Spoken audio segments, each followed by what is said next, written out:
आज की कहानी पति का घर। काजल, हमारा खाना हो गया है। तुम खाना खाकर कल के लिए चने भिगो देना। याद है ना? कल छोले भटूरे बनाने हैं। रसोई में आकर लक्ष्मी जी ने अपने बर्तन को सिंक में रखते हुए अपनी बहू काजल से कहा। तभी उनकी नजर काजल की थाली में जाती है तो वह हैरान होकर कहती है, आज शायद भिंडी बनी थी। फिर तुम्हारी थाली में यह कौन सी सब्जी है? काजल: मम्मी, आपको पता तो है मुझे भिंडी बिल्कुल पसंद नहीं है, इसीलिए दो आलू उबाल कर पसंदीदा आलू लहसुन की सब्जी बनाई है अपने लिए। बस उसी से खा रही थी। लक्ष्मी जी: अच्छा, तो अब घर की बहुएं भी पसंद नापसंद करने लगी हैं। अरे, घर में हमेशा पुरुषों की पसंद को ही मान लिया जाता है और उनकी पसंद को ही अपनाया भी जा पड़ता है। इसके दो फायदे होते हैं। एक तो एक ही खर्चे में सारा कुछ निपट जाता है और दूसरा, घर में बरकत भी आती है। और जिस घर में बहू की जीभ लंबी होती है ना, उस घर को अब भगवान ही बचाए। शुरुआत में इस घर में ऐसा ही हुआ है तो आगे भी ऐसा ही होगा। अगर तुम्हें कोई खाना नहीं पसंद तो घर में अचार रखा हुआ है, उसी से खा लेना। पर खबरदार, जो कुछ अलग से बनाया और खर्च बढ़ाया। तो काजल को आए हुए अभी कुछ ही महीने हुए थे इस घर में। इस घर में पर उसे इतना तो पता चल ही गया था कि उसके पसंद को यहाँ कोई महत्व नहीं देने वाला था। हाँ, कभी कभी उसका पति अमित उसकी पसंद की चीज छुपा कर बाहर से ले आता था, पर माँ के खिलाफ जाने की हिम्मत तो उसमें भी नहीं थी। पर वह काजल को चाहता बहुत था, इसलिए काजल अपनी सास की बातें को कभी कभी नजरअंदाज भी कर देती थी, यह सोचकर कि चलो पति तो अच्छा है। पर उसका तिरस्कार इस घर में आए दिन होता रहता था। अगले दिन छोले भटूरे बनाए गए और काजल को छोले उतने अच्छे नहीं लगते थे, पर वह आज यह अमित की फरमाइश थी, इसीलिए उसने सोचा चलो, जो उनकी पसंद वो है वही मेरी पसंद है। जैसे ही उसने छोले भटूरे बना लिए, उसकी ननद नंदिनी कमरे से बाहर निकल कर आए कहती है, मम्मी, आज खाने में क्या बना है? लक्ष्मी जी: छोले भटूरे भूल गई? कल ही तेरे भैया ने तो कहा था। नंदिनी: हाँ, तो इसमें याद रखने वाली कौन सी बात है? छोले भटूरे भैया की पसंद है, मेरी नहीं। इतना तेल मसाला मुझे नहीं खाना। भाभी, आप मेरे लिए पोहा बना दो, मुझे नहीं खाने छोले भटूरे। काजल: पर नंदिनी, खाना बन चुका है, तुम्हारे भैया भी आते ही होंगे। आज भर खा लो, क्योंकि अभी कुछ ही बनाने में काफी समय लग जाएगा। लक्ष्मी जी: कुछ भी नहीं, वह पोहा कह रही है तो उसे बनने में कितना समय लगता है? भला ज्यादा से ज्यादा 10 मिनट। जब वो कह रही है तो उसे छोले भटूरे नहीं खाने दो, तो वह कह रही है वही बना दो ना काजल। पर मम्मी, इससे एक्स्ट्रा खर्चा नहीं होगा। आपने तो कहा था जो इस घर में पुरुषों को पसंद हुई औरतों को वही खाती है। फिर अब लक्ष्मी जी, औरतों से मेरा मतलब था बहुओं से, बेटियों से नहीं। अपने मायके में अपनी पसंद का नहीं खाएंगी तो क्या ससुराल में खाएंगी? समझ रही हो ना नंदिनी? कल इसे मैंने चट चुरापन करते हुए हाथों जो पकड़ लिया था ना, उसी के लिए इतना बहस कर रही है। सुनो काजल, घर की बहू से ही घर की बरकत होती है। उन्हें हर वक्त एडवांस करना चाहिए, तभी बचत और बरकत दोनों होंगी। समझनी? अब जाओ और पोहा बना दो नंदिनी के लिए।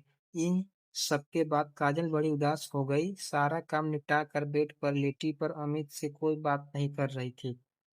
उसके रुआसी भरे चेहरे को देखकर अमित उससे कहता, कारण पूछता, जिससे काजल कहती है, बहू घर के सारे काम करें, सबका ध्यान रखे, सबको प्यार और सम्मान दे, फिर भी यह उसके पति का घर नहीं। यह बात उससे बार बार याद दिलाया जाता है तो वह क्या करे? वह जानती है यह उसके पिता का नहीं यह उसके पिता का घर नहीं, यह वह भी जानती है कि वह इस घर की बेटी नहीं, वह पर बहू तो है, और बहू भी इंसान ही होती है। अमित उसे बिठाकर बड़े ही प्यार से एक मुस्कान के साथ कहता है, सही कहा तुमने, यह तुम्हारे पिता का घर नहीं, पति का तो है। जिस तरह तुम अपने पिता के घर रहती थी, यहाँ भी रह सकती हो। बस एक शर्त है काजू। शर्त वह है, क्या अमित सबको खुश नहीं कर सकती? तो खुद कर सकती, खुद को खुश रखो, बाकी तुम्हारा पति संभाल लेगा। बस मैं माँ और नंदिनी के सामने तुम्हारी तरफदारी नहीं करूंगा, क्योंकि पापा के जाने के बाद उनका इकलौता सहारा मैं ही हूँ। पर मैं तुम्हें भी रोकूंगा नहीं, क्योंकि तुम्हारे पापा ने मेरे भरोसे ही तुम्हें छोड़ा है। पता है काजल, यूं तो लड़कियां अपने पिता के घर में सजनी होती है, पर ससुराल में अच्छी बहू की डिग्री पाने के लिए वह एक भीगी बिल्ली बनकर रह जाती है, और फिर उसे धीरे धीरे दबा दिया जाता है। बेचारे पति फंस जाते हैं बीच में। तो मैंने सोचा है, मैं भी कहूँगा, औरतें अपने झगड़े खुद ही सुलझाएं लें। ऐसे में तुम भी अपनी करना, और उनकी बातों को एक कान से सुनना, दूसरे कान से निकाल देना। धीरे धीरे दोनों को एक दूसरे से फसाद करने में मजा जब नहीं आएगा, तो सब कुछ समान सा हो जाएगा। काजल, पर इन सबसे घर की शांति का क्या होगा? यह कोई समस्या का समाधान होगा भला? आप भी ना अमित, फिर घर की शांति बनाए रखने के लिए तुम्हें तिरस्कार सहते रहना होगा। आखिर मन की शांति भी जरूरी है ना। तिरस्कार कब तक सह पाओगी? यह कहकर अमित तो सो गया, पर काजल की नींद ले गया। वह सोच रही थी कि आखिर वह क्या करे जो अमित की बात पर अमल करे तो रोजाना घर में कलेश होगा, जो ना करे तो उसकी मन की शांति चली जाएगी। आखिर वह करे तो करे क्या? काफी सोचने के बाद उसने कुछ तय किया। अगली सुबह जल्दी उठकर सबके उठने से पहले उसने चाय नाश्ता तैयार कर दिया। यूं तो कब का क्या बनेगा यह लक्ष्मी जी ही तय करेगी, पर आज काजल ने किसी से कुछ पूछे बिना उपमा बना दिया और सबको चाय के साथ भी परोस दिया, क्योंकि उसका उपमा खाने का मन था। लक्ष्मी जी, उपमा पर आज तो मैंने तुम्हें चीला बनाने को कहा था ना, फिर रात में राजमा चावल बना दिया। जबकि कड़ी चावल की बात की थी, तो इस पर काजल ने अमित की फरमाइश बताकर पल्ला झाड़ दिया। लक्ष्मी जी जब अमित से पूछने जाती तो अमित कहता है, यह औरतें के प्रपंच में मुझे मत घसीटो माँ, जिसे जो खाना है खाओ, पर चैन से जीने दो, वरना मैं अब से बाहर खाने लगूंगा। अमित के इस बात से लक्ष्मी जी घबरा जाती है और सोचती है, बेचारा सच ही तो कह रहा है। दिन भर बाहर की परेशानियां झेलता है और फिर घर में कलेश से परेशान हो जाता है। क्या फर्क पड़ता है, जिसे जो पसंद बनाए और खाए। अब मैं अब मैं किसी से कुछ नहीं कहूंगी। मेरा बेटा कितना परेशान लग रहा है। उसके बाद लक्ष्मी जी जाकर काजल से कहती है, अमित जो कहे वही बनाना, हम सब वही खा लेंगे।